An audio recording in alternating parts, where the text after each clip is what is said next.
अगर आप भी नौकरी पेशा हैं तो ये खबर आपको खुश कर देगी। खबर है कि केंद्र सरकार कर्मचारी भविष्य निधि संगठन यानी ईपीएफओ की बचत यानी फ्लेक्स रिटायरमेंट सेविंग स्कीम के लिए वेतन सीमा बदलाव कर सकती है। मैं फैसले की बात कर्मचारी और कंपनी एम्प्लॉय दोनों को ही पहले से ज़्यादा कंट्रीब्यूशन देना होगा। सरकार के इस कदम से कर्मचारियों के उनके रिटायरमेंट के लिए ज़्यादा सेविंग करने में मदद मिलेगी।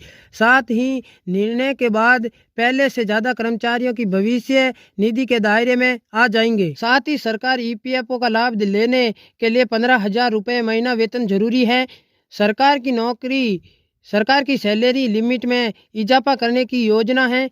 लिमिट को 21,000 महीना करने की योजना और बढ़ा दी गई है। 2014 से पहले पेंशन के लाभ के लिए 6,500 रुपये महीना की लिमिट थी। 2014 में इसे 15,000 महीना किया गया। हालांकि ये सब उन्हीं कंपनियों पर लागू होता है जहां 20 से अधिक कर्मचारी हैं। नियम अनुसार उन्हें कर्मचारियों का पीएफ जमा करना होता है। कर्मचारी भविष्य निधि संगठन के देश भर में करोड़ों खाता धारक हैं। हर नौकरी करने वाले व्यक्ति की सैलरी का एक हिस्सा पीएफ खाते में जमा होता है। कर्मचारी की 60 साल की उम्र पूरी होने के बाद पीएफ अकाउंट में जमा पूरे पैसे वो निकाल सकता है। इसके अलावा किसी इमरजेंसी की वजह से जैसे कि बच्चों की पढ़ाई, शादी, बीमारी जैसे खर्चों के लिए आप खाते में जमा पैसे निकाल सकते हैं। इसके अलावा अगर आप अपने लगातार 10 साल की नौकरी करने पर पेंशन स्कीम के पात्र बन सकते हैं। 60 साल के बाद कम से कम 1,000 और 7,500 रुपये पर मासिक वे पेंशन मिलती है।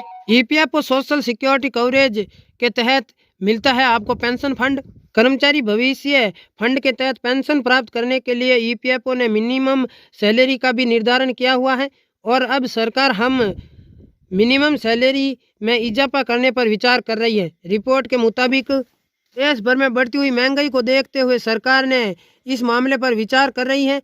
ऐसे में सरकार अगर इस ईपीएफ के मामले पर फैसला लेती है तो ईपीएफओ पेंशन लाभ लेने के लिए मिनिमम सैलरी 15,000 रुपये से बढ़ाकर 21,000 रुपये हो जाएगी। वेतन सीमा बढ़ने से कर्मचारियों और एम्प्लॉय की तरफ से जमा किए जाने वाले पीएफ का कंट्रीब्यूशन ज़्यादा हो जाएगा। साथ ही पीएफ खाते में एम्प्लॉय की बेसिक सैलरी का 12% जमा होता है। एम्प्लॉयर का भी बराबर योगदान रहता है पीएफ खाते में।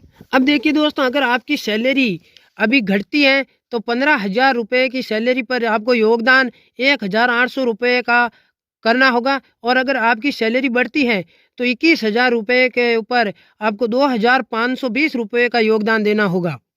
इसे भविष्य में तैयार होने वाली पेंशन फंड मौजूदा से ज़्यादा हो जाएगा। एम्प्लॉय के कंट्रीब्यूशन में से एक हिस्सा ईपीएस यानी पेंशन फंड में जमा होता है। एम्प्लॉयर के कंट्रीब्यूशन का 8.33% ईपीएस में जमा होता है, 3.67% पीएफ में जमा होता है। निवेश के अनुसार अगर अभी आपकी सैलरी बढ़े तो 15,000 रुपये के ऊपर आपको 1,250 रुपये योगदान देना होगा और अगर आपकी सैलरी बढ़ती है तो 21,000 रुपये पर आपको 1,749 रुपये योगदान में जमा कराने होंगे। ऐसे में रिटायरमेंट के बाद कर्मचारी ईपीएस रूल के तहत मंथली सिर्फ 7,500 रुपये के बतौर पर पेंशन ले सकते हैं। रिपोर्ट के अनुसार ईपीएफओ की सैलरी सीलिंग बढ़ने के बाद करीब 75 लाख कर्मचारी इस दायरे में होंगे और फिलहाल 6.8 करोड़ कर्मचारियों ईपीएफओ के तहत रजिस्टर्ड हैं। अगर आपको हमारे वीडियो में दी गई जानकारी पसंद आई हो तो हमारे वीडियो को लाइक कर देना और शेयर करना ना भूलें।